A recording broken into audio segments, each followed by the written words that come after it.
Am I going? You can go whenever you like. I'll press record, so just go whenever you're ready. Okay, we'll pretend not to leave that in there. Yeah. Welcome to the podcast. My name is Lewis Williams. I reside in Newport, the counter borough in Wales, situated near the River Usk, close to its confluence with the Severn Estuary. I've just read that off Google, so it sounds good. I was going to say, did you read that? Did you just read that off of Google or something? We wanted to have a podcast introduction that sounded professional, so I thought if I just Googled where I lived, that would probably be the best introduction if I reel that off after my name. Over to you. Okay. Well, I'm Peter Main. I haven't got Google open in front of me. I have, but I reside in Suffolk. I was going to say Suffolk in Kent, but it's actually Suffolk in Suffolk, near around the Newmarket area. I'm not going to give you too much of my details. I don't want people stalking me on the first episode. Coordinates. Yeah, coordinates and stuff like that. But yeah, no. So welcome to the podcast. This is our first ever go, isn't it, Lou? Episode 1. Episode 1. And the name of this episode? Well, the first problem we had was the name of the first episode, because we didn't know what to, first of all, talk about, but then come up with a name and then the title for the first episode. So we were looking at the logo and we couldn't decide what colour it was going to be. So we thought the title of the episode would be, "What colour is the gorilla going to be?" And we still ain't decided. I don't know. Let's put it, while we're recording this, we still ain't decided. Let's just put it out there. We've paid some university student to make it for us, so we've kind of left it in the hands of the gods, if I'm honest with you. So I was thinking about this, like where you just introduce yourself. Do you know you do meetings, don't you, Lou, with your work? Yeah. So do you know one of the worst things about a meeting? When you don't know no one at the meeting and they do introductions. I've got a coolest story to tell you already. Just popped into my head. Go on. You can go for it and we can come back to what I was going to say.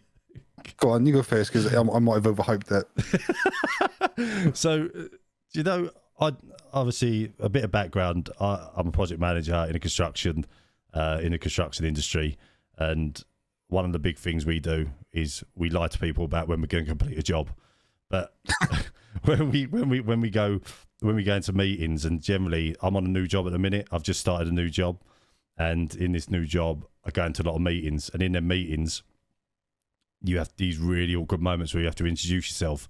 And the one thing I always get nervous about, like I did in this podcast, is I've got to introduce myself, and I hate saying my own name. I just feel like it's weird. And you go around the table, and I'm always looking at what way round the table they go. So I always try to put myself in a position in the table so I'm not one of the first people to introduce myself, because I don't know what people are going to say. And you always get a person that really tells you everything about himself, and it makes me really nervous. And I sort of stutter my own name. And bearing in mind, I've been saying it for 40 years. I think that's natural though, isn't it? I think, like, even when you do this, when you listen to yourself back, nobody likes to hear their own voice, do they? Well, some people like to hear their own voice, but as a general rule of thumb, if you listen to yourself recorded, you don't. But I do know one person who likes to possibly listen to their own voice. And when you have those meetings, conversations, and they ask what's one interesting fact about yourself, have you ever had that one? Yeah, I've had that one in many courses. It's the worst thing. So one of my bosses, he used to work for Phones for You. Yep. And there was like a sales incentive for like whoever sold, like, I don't know what it is, but say it's to sell the most mobile phones, and he did it, and he ticked every box, and he was the best salesperson. He went into space in a MiG fighter jet as his prize. So when people ask him what's the coolest fact about yourself, he says, "I went into space in a MiG fighter jet." But when you ask him to tell you the story, because I've asked him multiple times to tell us to multiple people who start working, he went to South Africa to do it with ex-Russian military pay. What are they called? He didn't. Yeah, what are they called when they come off service? Oh, I don't know. I'm not sure. You know what I mean? So he's gone up into space in a MiG fighter jet that's decommissioned. That's it. So a decommissioned MiG fighter jet. And he said, one of the things they tell you is there's a button for the ejector seat. So obviously you don't want to push that button. It's a really bad thing, especially if you're that high up because it's a long way. Did he fly the plane? Did he fly the plane? No, he didn't fly the plane. No, the pilot flies the plane, but they have to train you because you are going up. You know, I don't know what G it went to, but most people would pass out. But these aren't like state of the art planes. These are like decommissioned ex-Russian kind of like. It's what's in Top Gun 2, isn't it? The latest Top Gun film. Yeah, but think of that. Think of Top Gun being Rolls-Royce. This was Skoda Fabia. And they said, whatever you do, don't push this button when you're in space or on the surface of space. So imagine being however many G's. There's a big red button. You don't feel great. You can't even lean. Because imagine you leaned by mistake and pushed it. That would be free falling to earth, wouldn't you? That wouldn't be a good thing to do. So I thought when you introduce yourself, that would be a cool one to say, look, I don't really have anything that springs to mind, but let me tell you about this one. It works for me. Let me tell you about this story I've heard, or that my ex-boss told me. That's brilliant.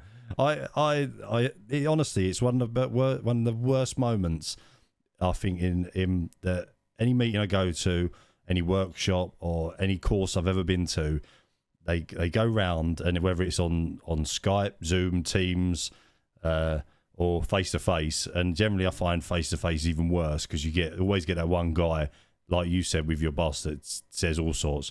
But you go to these meetings and I'm sitting there thinking, what can I say? What can I say that's really interesting? That's like going to make me sound interesting. Do you ever message people directly so no one else knows? No, mid meeting. We've done it a few times when we've been talking, and I've never done that. Done it a few times to like the boss across the table. What's he going on about? Or can you tell me? Want to message him? Can you tell me an interesting fact so I can introduce myself? When's this ending? I hope this doesn't last long.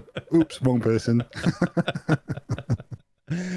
So I mean, we got the introduction out of the way. I think there's going to be many of introductions that we're gonna do. We're gonna think, what does that compute to, or how do we get over that? But I think the key thing to say is this is obviously a new thing for us, a podcast.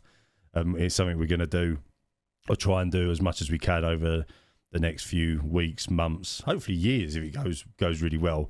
But we thought we'd just have a laugh. The reason it started is because I now work in London. I used to work literally about 2 miles down the road from me, and I've been listening to the podcasts. And I've got to be honest, some of the podcasts I listen to, they're absolute terrible. But I listen to them because some of them they're funny. And I thought, well, we could give that a go. So I messaged Lou and said, "Do you fancy it? We've spent loads of money on our equipment, and we never use it. So let's use it." That was for playing video games, though. It was playing. For now we found an alternative use so we can invest the time. So we thought we'd use our expensive audio equipment that we bought ourselves to give a podcast a go. So hopefully we could make you laugh along the way, make you cry, and maybe even just generally brighten up your day. What's your fact then? What do you say when you stand up in a meeting? So get back to that. So one of the facts that I used to say... I'm not going to let you get away from it. I want to know. One of the facts I used to say, one of the boring facts, and this is a really boring fact I used to say, was depending on... So one of the companies I used to work for, I won't name them for namesake, and I don't want to... We don't get a strike on the first podcast. Get a strike on the first podcast, but we used to do what we call an IFE. And by saying that, people go, "Oh, I know what IFE is, injury-free environment and all that." So, and I used to do like this safety talk with a health and safety advisor, and being on a building site, lots of grown men, lots of old grown men as well in the room, or men that just are not interested in being in that room and just want to be on site earning money. But my company used to drag them into this meeting, and then all the project managers were on rotation with the health and safety people, and they drag us in. And depending on the gauge of the room, I'd have a look around the room, and I'd say to try and get that engagement, I'd either say, that I used to play. I played football for Millwall at Highbury when Highbury was about, and it's pretty like, and I'm a Millwall fan, so like I'll be like, yeah. So I played for the Junior Lions, and I played at Highbury when I was 11, and that was probably the most interesting thing about me. Or I used to say things like, I used to, I don't know, I do a lot of riding. I don't anymore. I mean, if you see the gut on me now, I used to do a lot of riding, and I'm a keen cyclist, and I've rode up Alpe d'Huez and some big mountains in France. But I try and gauge the room, and I'm really boring. Like, as I say, that's a really boring fact, because I don't want to lie. So they're true facts. But I couldn't turn around. My story's not going to go down well then. I couldn't say. It's just not in my nature to lie. I don't want someone to go, oh, Peter Main, and look him up, and then go, well, he said he flew to the moon and back, or he's been somewhere, and I'm like, I really haven't. So it's a bit boring, as I said. The football one's funny because my best friend, I had a girlfriend when I was younger, and she split up with me, and I booked to go to New York, and she bombed me out, but basically said, oh, let's go as friends, and I was like, probably not. So I asked my friend to go with me instead, and he said, yeah, I'll come. We went to New York, and I'm really bad with money, so we saved up like whatever money we had. £100. And I gave all my money to him, like, so I had no idea. We're stood in this bar when we get to the hotel, and he goes, this like pretty girl was at the bar, and she's like, oh, where are you from? And he goes, London. And like, we're from Wales. So I was like, looked at him, really funny. And she's going, oh, what do you do? And he's like, oh, we play football. And I'm like,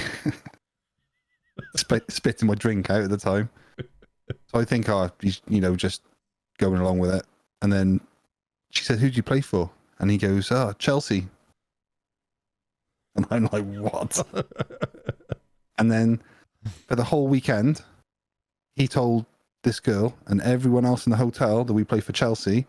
But that was in 1999, I think it was. Yeah. So like, people didn't really Google back then. Well, people didn't have phones to Google, did they? So we ended up in this thing called the Mandarin Oriental Hotel, and you can Google this. There was a guy called Elliot Hurdy, and I think, bless him, he's passed away now. But he did the catering for the president, and we were sat in this room, and you weren't allowed in there with like trainers or boots or anything. And I was wearing Timberland boots and jeans, and everyone else was in shirts and ties and whatnot. We must have run up like $300-400 bar bill just drinking Budweiser. And then we said, we need to pay our bill. It's going to be huge. But we thought, oh, look, we're on holiday. It's a little bit of money each, but it is what it is. And they said, oh, Mr. Hurdy's paid your bill for you. We were like, what? And the whole weekend, yeah. But I felt almost like then it was funny. But now, I'll be honest with you, I look in the mirror and I feel ashamed. Why would you feel ashamed? The girl, we came home and he kept in touch with her, and then I think at the end of it, she actually found out. I went onto some Chelsea website, found out we didn't play for Chelsea, and then never spoke to him again. Was a website even about in 1999 for Chelsea, something happened. I think he was literally like in his Windows 1998 taking pictures of Porsches on the internet and sending them off and saying they were his, and they were just lies. Name was Ronica, I think it was. It was funny. That's mental. Good experience though. Why would you? I mean, yes, as lads, we've probably all lied about being footballers at some point in our career, and said to someone, "Oh yeah, I play for so and so or so and so," but to be actually pull the prank or the pull it in a hotel and get your bar bill paid, that's on another level. Yeah, it was quite funny. It's literally on another level. We went to a club like a day or so later, and I think we were telling them we were connected to the royal family, and people were like buying us drinks, and I remember getting like a limousine back to the hotel, and people were paying for me, and it was really funny. Where was you again? New York. You was actually in America. Yeah.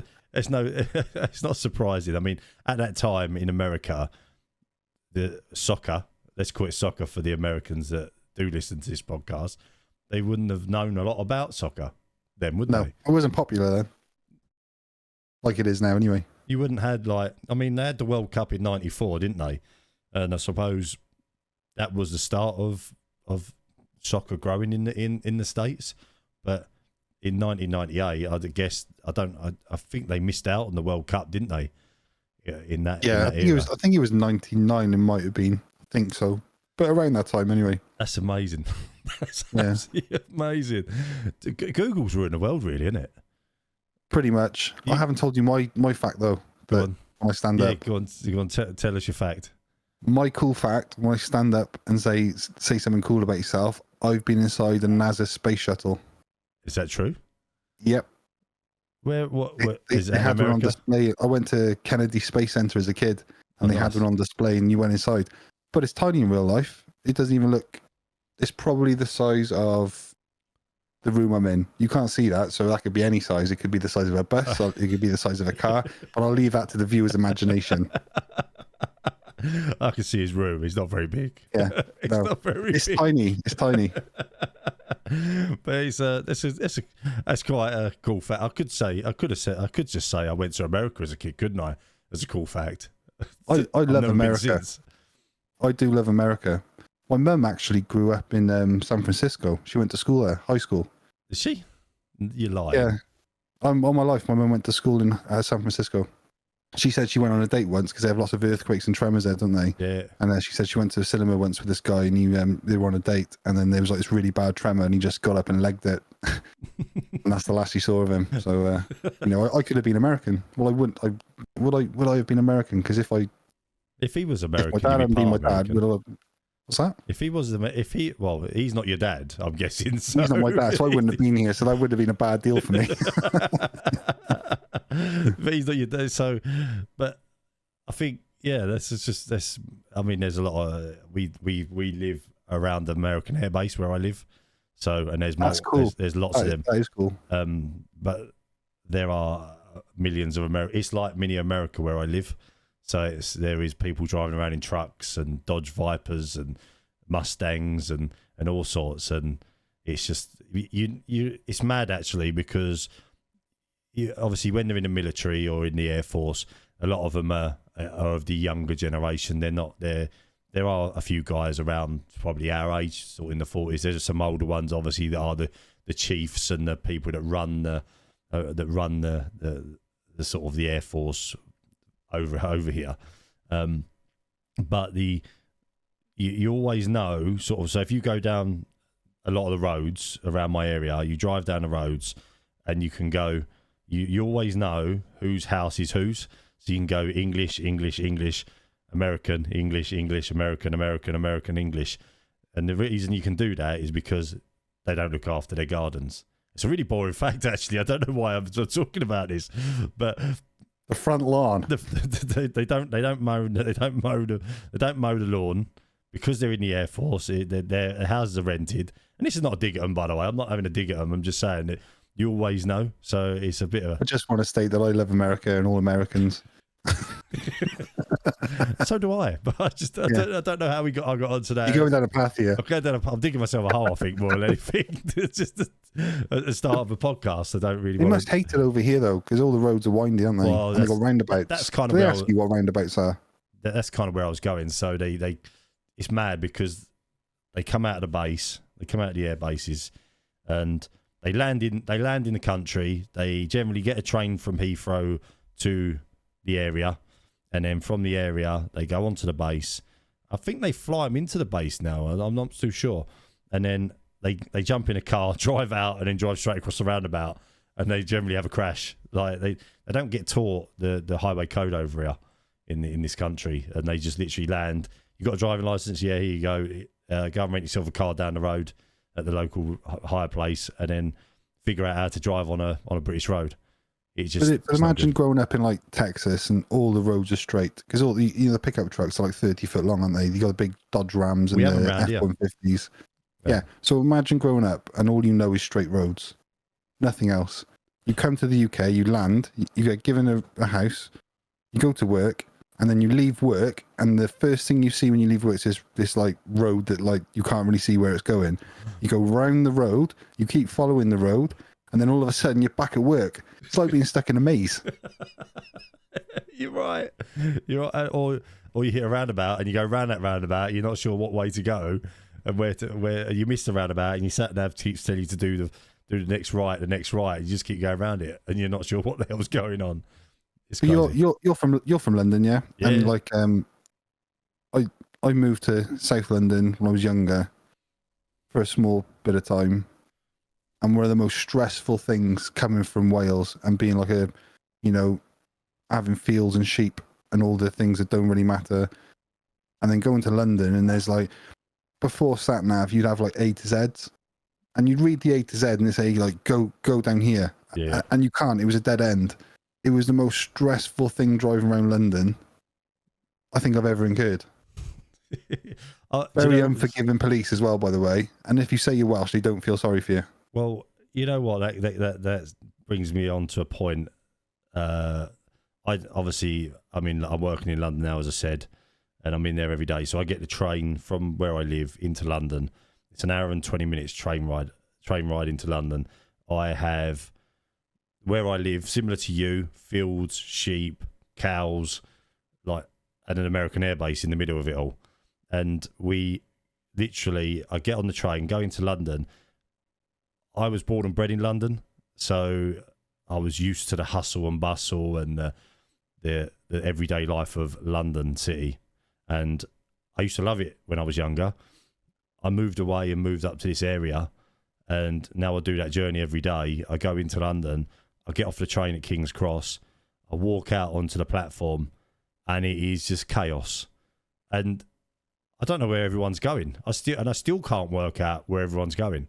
In that, like, there is that many people in London, and I sort of think to myself, where are all these people? Crazy. Where are all these people going? Like, there is people running left, right, centre, up, down. You go onto the underground. You go down into the underground. So I go from King's Cross into King's Cross, and then from there I go onto the underground, and I walk down into the underground station, and my God, it's like a different world.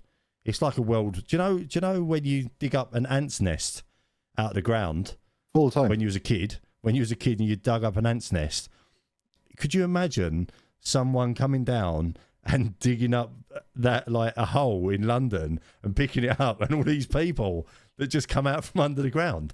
That's what it would be like. It's that mad. The one that's the most impressive is the one by Parliament. What's it called? What station's that? Westminster. Yeah. And it's literally like something from Terminator 2. It just goes down and down and down. It's all modern, isn't it? It's insane. It's absolutely insane. And I walk and I don't rush to work, as I don't understand people that they get off the train and they're running to the underground, and then they're running they're trying to jump through the doors like it's the last train of the night, and they come running down the platform. The train's there, the doors open, everybody walks off, the doors are just about to shut, and then you get this one person that just dives, and I don't know why I'm doing the actions because people can't see me, and they just dive through the platform, and they wipe the sweat from their forehead like there is some sort of Mission Impossible action movie, and I stand there and I think, what are you doing? There's another train in 1 minute. Like, it literally is just absolutely insane.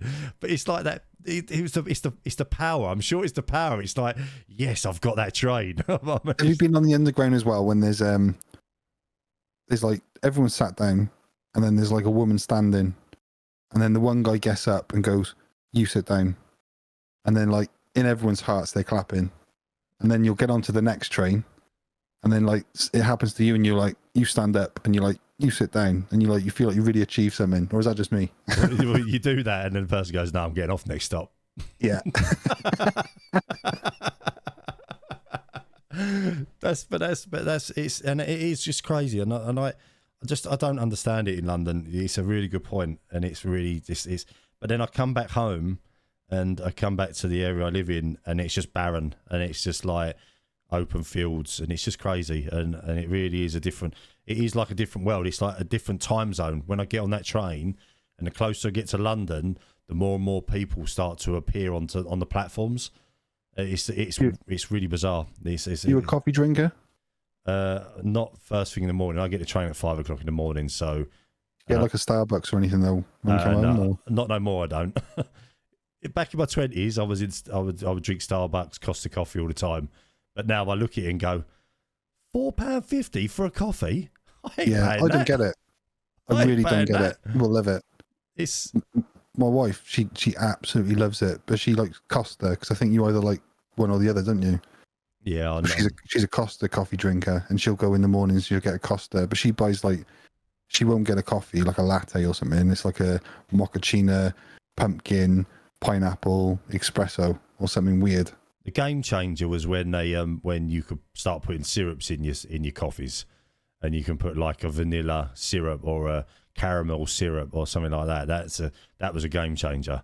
That for not me. tea though. Why everyone drinks coffee? Why not? Why don't they have like designer tea? I know you have like green tea and people buy all different types of tea, but no one goes and spends £4. Maybe we should do that. Maybe we should like say like we'll call it 10 quid tea, and every cup of tea is a tenner, and we'll just we'll make it out of like look like gold, 10 quid tea, and then we'll sell 10 a day, and then if we open a 7, we'll sell 10.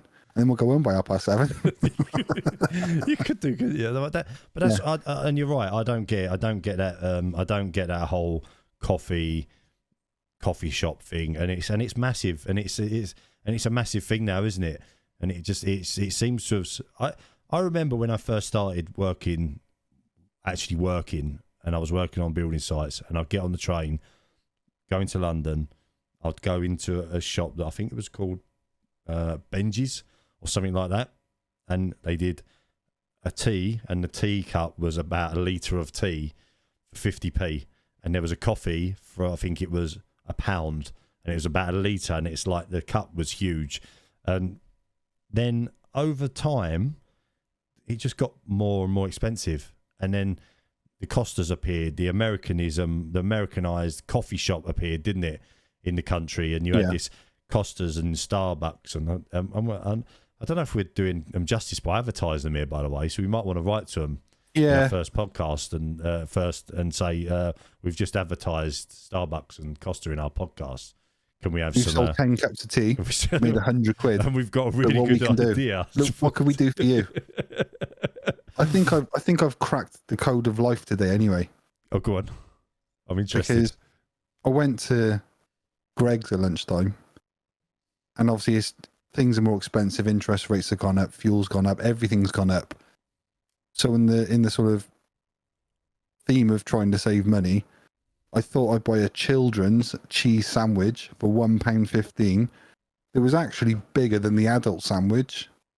When I went to the counter, she was like looking at me funny. I was like, in the car, love. And then I went back to work and I said, I just bought this for £1.15. I thought I could literally spend £5 or £6 a week on cheese sandwiches, save so much money, game changer. Then my friend turns around to me and goes, do you have O2 priority? Another drop there for a plug. Do you have O2 priority? Yeah. We might have to beat these out. Just FYI. And then I was like, why? He said, did you know if you go onto this app and go to this bit, you can claim 2 pints of lager for free every Thursday? And I was like, what? No 2 free pints? Yeah. I'm going to send you the link in the description. And then he said, I can beat that again. I said, why? He said, the same app gives you a bacon roll every Saturday at Greg's for free. What?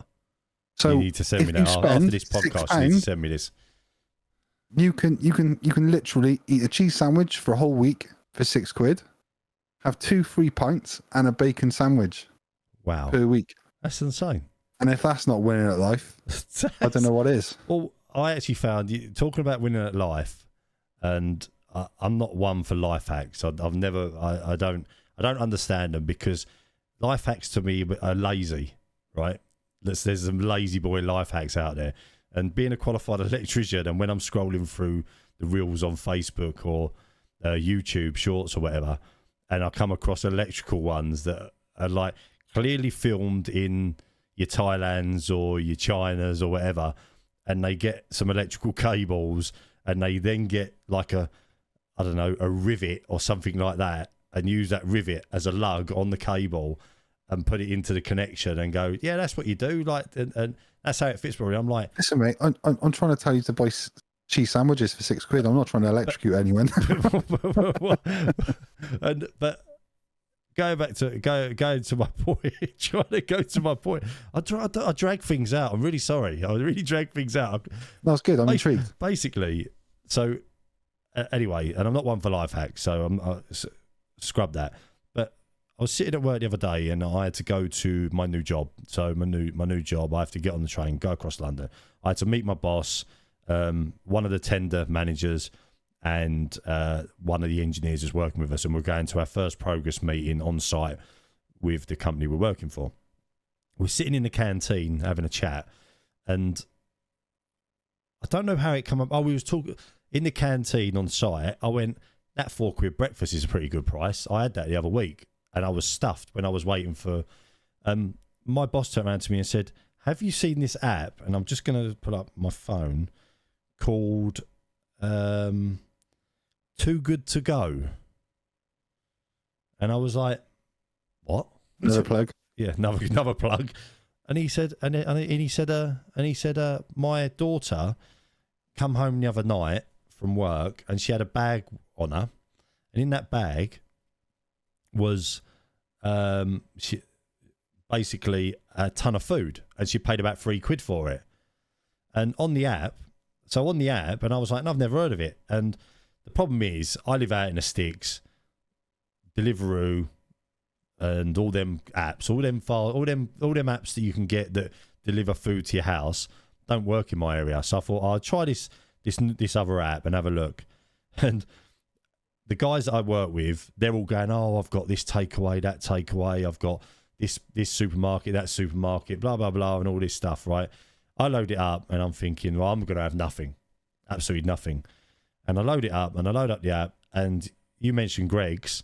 On there is Greg's. You click on Greg's, and it says order goodie bag, and it gives you a time slot. You have to go to the shop, and you pay £3.50. You walk in there, and you say your name, and they go, "Here you go, Mr. Main." Give you a bag, and it'll be full of all the stuff they haven't sold in the day. So there'll be donuts, sausage rolls, sandwiches, drinks, whatever, all this stuff. £3, £3.30. And we verified that she's not a shoplifter, which is good. Yeah. Yes. So, and I was like, I've never seen this before. Like, never. So obviously, in my area, unfortunately, I've got like 3 shops that I can use. Greg's being one of them, and a couple of others. But if you're in a better area, in a more of a town area, I would recommend going and have a look at that app and have a look, because you can click on it and go and find, and you'd never go hungry again. You'd never go hungry again. Unbelievable. We've just plugged about four or five different things in 10 minutes in this. Eating is my kryptonite. Because I think I was watching like a podcast the other day, and they said like the human body, we're like primal, aren't we? So we only need to eat every 30 days and drink every 3 days or something. Right. I don't know if that's right or wrong. I'm guessing that, but I think that's what they said. And the only reason that you eat is because we're lazy, and you fall, it's because we're spoiling ourselves all the time. We're greedy. But then I sit on my sofa and I'm like, but a bag of crisps and a beer is a really good idea. And it's kind of like, but everything has got a lot more expensive, isn't it? I went to the supermarket the other day, and 6 cans of beer is £12. That's a rip-off. Beer, isn't that's not many. So it's just a joke. But you say, like, you're right though, like, and I've noticed it. I mean, we're both in our 40s now, Lou, aren't we? We're sort of on the better side of life, I would say. A lot of people don't know that with me unless I tell them. They think I'm more youthful. Well, it's the beard. It's the beard that makes you more youthful. I hide my chins. Yeah. But we're both on the better side of life now, and something happens to your body when you hit 40. I'm 100% sure of it. You hit 40, and it's sort of like everything starts to slow down, and we'll probably get emails and all sorts of people saying, "Oh, you're just lazy, and you this and that." It's that I do 5 hours of travelling a day, and I do I go out my house at 5:30 in the morning. I don't walk in my house till 7 o'clock at night.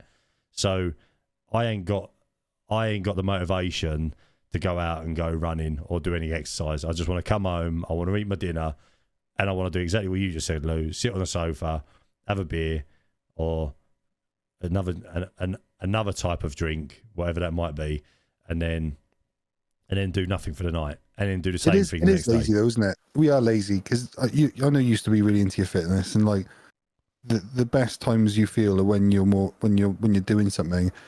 But I'll never forget when I was running and you come home and all you want to do is go out for exercise, and that's the best feeling in the world. And I think alcohol is probably one of the worst things, because if someone said to you, if alcohol never existed and someone says, "Oh, I've made a drink," it's going to make some people really angry, some people really funny, some people really tired, some people really crazy.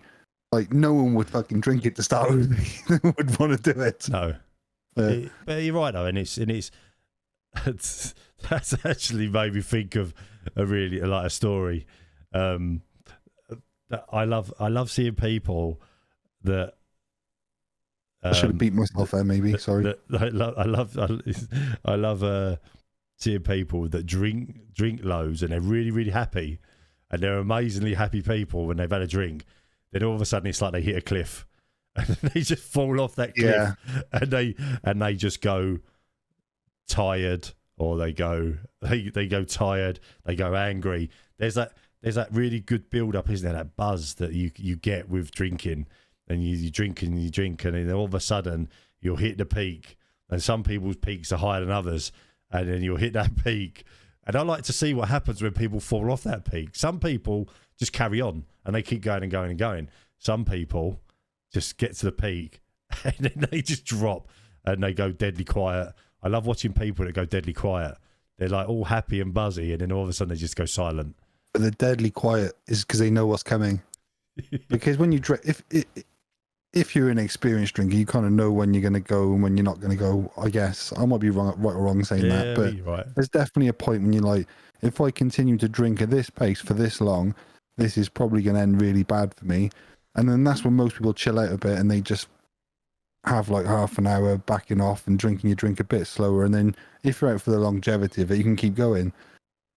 But if you want to drink like 4 or 5 pints within the space of like an hour, then that's probably going to be a really bad start to the night for you, and then you are probably going to be chewing a pillow quicker than you expected.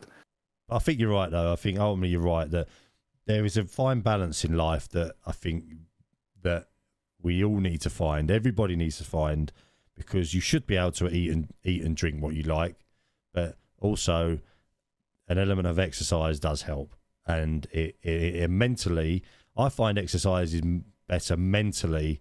I don't really care that I might be a size 36 waist in a large t-shirt and I've got a man bod. It doesn't bother me no more. But actually the exercise mentally, especially in the jobs that we do nowadays, and jobs are more stressful nowadays, I think, than what they used to be. Yeah, I might be wrong, and someone might correct me and say, actually, back in the 90s, jobs were just as bad. It's just more known now that stress is more known and more talked about than what it was back in the 90s. But ultimately, doing a bit of exercise, whether that's going for a run or going for a walk or doing whatever you do, does help you mentally and does make you feel a bit better overall. Yeah, I think it's funny you say. I think we're at the age as well when, you know, you have a job and you get a bit of stress and you think about a lot of things, and people have bills and people have complications and things go on in life, don't they? But I think you just summed it up with regards to, like, if you take, sometimes you've got to give yourself half an hour, or even if it's like this, to have a conversation with someone, to get to just relax for sort of half an hour, 40 minutes, go for a walk. Walk's probably the best thing you can do, because if you just do come home and drink, which is what I've done for the last couple of days, which is not great, but you do fall into habits, and the bad habits are not the good habits. So, you know, it's good to look after yourself, and it's not always your body and your fitness is the thing. It's your mental state as well, and keeping on top of things and making sure you're doing yourself a good deed. Yeah, definitely. I agree. Yeah, you have to find a balance, and you have to find where your path is. Because you get the funny side of things as well. People get too serious about stuff these days. I was going to say exactly that. People get too serious about things, and you get people that are like, no, you can't do this, you can't do that, and you will live your life by dieting and not doing this and not doing that. And then there's other people that are like, nah, I'm not doing that. That's not. Then they're stubborn about it, and I don't need to do that. You just got to find that middle ground, and I think that's where you're most happiest. Yeah, I think people these days are too conscious about their looks and their appearance, and it's fine to be like proud of your appearance and to make the effort. But if you go on YouTube, all you see is fake teeth. You see people wanting to have fake tans. People doing, and you're not really gaining anything for yourself there. Because all you're trying to do is reflect something onto someone else of what you're like, and that's you need, like, focusing on yourself is probably a better idea than that. I'm actually like sitting here thinking this has gone quite serious all of a sudden. gone quite into a serious. It's just gone from quite a serious conversation. But this is like a 3-4 pint in now, isn't it? It's but in a good way. In a good way, and I agree that the problem is that it's not a problem because. Do you know the great thing about phones, right? And the one thing I really like about them, I've got young children, not young anymore. They're in their teenage years, but I can give them a phone and I can track them, and I don't know why I would need to track. You'd need to track them, but you can, and you can look after them. But the problem with the phones is there's all these other things out there. I think, as you said, Lou, that can influence you to be somebody who you might necessarily not be or might not want to be, and it deflects their mood or what they feel onto you, and then you feel like you should be doing that. And the one thing that really gets me is the people that say you should do this and you should do that. You shouldn't be inflicting that sort of stuff onto people. People need to make their own minds up in life, and people need to do what makes them happy. It's not you should go to the gym or you should diet or you should not do this or wear that. One thing I would say, and on the flip side of that, which I really and I really do like, is that the world's more accepting nowadays. So when we was younger in the 90s, if you see a goth, just use a goth for example, you'd be like, you as a kid, you're like, what are they wearing? All in black, all like dressed up. Nowadays, and I really like it, and you accept that. You accept that person. That's who they want to be, and we accept that. And I like that about the world today. The world's a very much more accepting place for people. I think I do agree, but within reason. But like, music's a funny one, isn't it? Because like, you have people who like different varieties of music, and then it's funny. I was talking to someone the other day and said, "Oh, do you like this type of music?" And they were like, "That's my favorite type of music." Do you like this type of music? No, that's horrible. And it's like, why? Like, why can't? When you say that about goths, why? I'm not picking on goths, by the way. Can we just make that clear? I'm not picking on goths. But when I was in school, you'd have like goths, you'd have people into hip hop, you'd have people into like hardcore rave, and people always categorize themselves. Yeah, they do. And I never did that. Like I love rave music. I love Nirvana. I love Guns N' Roses. I like Metallica. I like hip hop. I like UK garage. Yeah, UK garage. Oh, selector. But I just never got it. And then when you see if you see famous artists now, or you go to like Glastonbury, they're all into, and they all respect each other's music and everything. And that's what I said. And they've never categorized themselves, and they always like collaborate. So like, I think people just want to be more open-minded with stuff like that. Yeah, it is, and I agree. I think it's the way that it's the world. I think the world's a better place for that. And Glastonbury is another plug for a music festival now.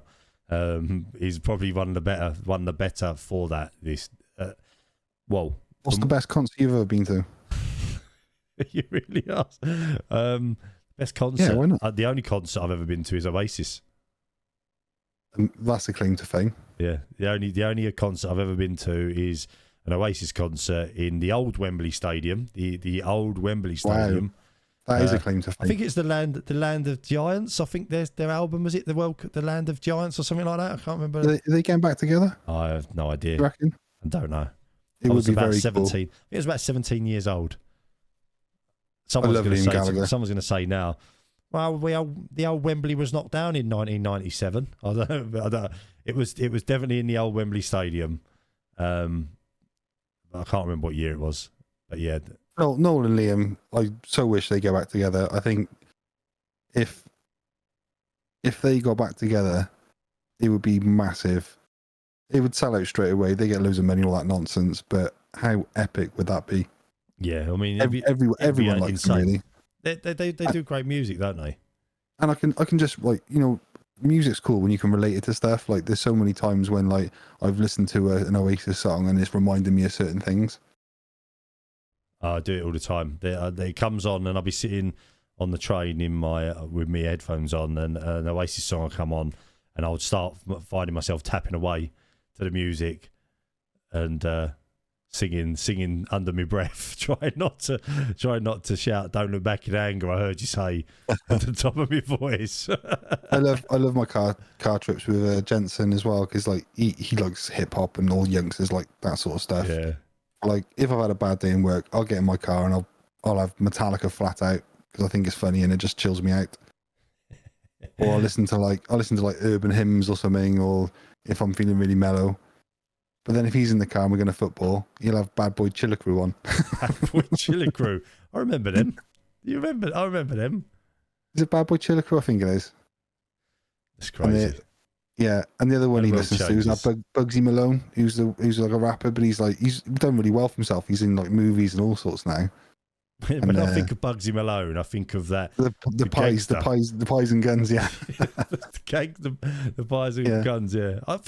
I actually remember when I was a kid, when I was 11 or 10 or 11, we did a school play, and it was Bugsy Malone or something like that, and I played, and my mum would probably confirm this. I had to play a fake trumpet, and I didn't have a really good part, but I was in a band in a part, and it was a fake band, obviously, and we had to come on with these cardboard cutout trumpets, and it was at the front of the stage with the old trumpets doing the trumpet, and my mum never forgets that, and she always reminds me of it. In the meeting, when someone says something interesting, you should lead with that. I played the trumpet for Bugsy Malone. Yeah. That's brilliant. So I think we should wrap it up here, Lou, because it's been 48 minutes and we could probably talk for another hour. But we wanted to try and keep these podcasts within the hour. And I think it'd be really cool if we wrap it up on a really good note. And we should invest in like a 45-minute egg timer. We should do. We could have that egg timer. You could hear it in the background go off. But I've just looked at the clock and it's around 48 minutes 40. I might be wrong. It could be because we had about 3 minutes of talking and saying, "Are you going to do the introduction, or am I going to do the introduction?" so I might be completely wrong, and it could be a bit shorter. But I think for the first podcast, we should just make every podcast 1 second longer than the last one. just to put a little trend on it. That'd be quite good. Yeah. But no, it's been fun, and I've enjoyed it, and been good. We've got probably plenty more stories to talk about. We didn't even talk about how we met, so I think we could save that to the next time, and then in the episode 2, I'd imagine. That probably will fill episode 2. It probably would, and even though it's probably not the greatest of stories, but well, a lot happened with COVID and everything else. So yeah, so I think we could leave that for next time. So maybe we'll have a little think. We'll see, but I think we should put it out there that we have an email address, and if people want to email us any questions or anything, then they could get in touch with us. That's probably the best way. So we should get a PO box. We should get a PO box. Yeah, you can send us free stuff. No, I'm only joking. We've not done it for that. We've purely done this. Just let's put it out there. We've purely done this podcast just to have a bit of fun and a little chat. And as we said earlier, as we said in the deep part of the podcast, it's good for the mind to have a chat. I'd like to put out there that I would like the free stuff, and anything that anyone wants to send, I'll accept. Unless it's going to incriminate me and I don't want it. So you can get in contact with us at Seasoned Humour. I'll spell seasoned out because I couldn't spell it when we first wrote it down. So it's SEASONED Humour HUMOUR @gmail.com, and that's seasonedhumour @hotmail at hotmail@gmail.com. Jesus, I can't even say it properly. I'll let you do the outro, Lou. Thanks for listening. We'd like to say thank you all the way from London and the sunny Wales, and we'll see you on the next one. Thank you very much. We'll see you or you'll hear us in the next one. Goodbye for now. Bye.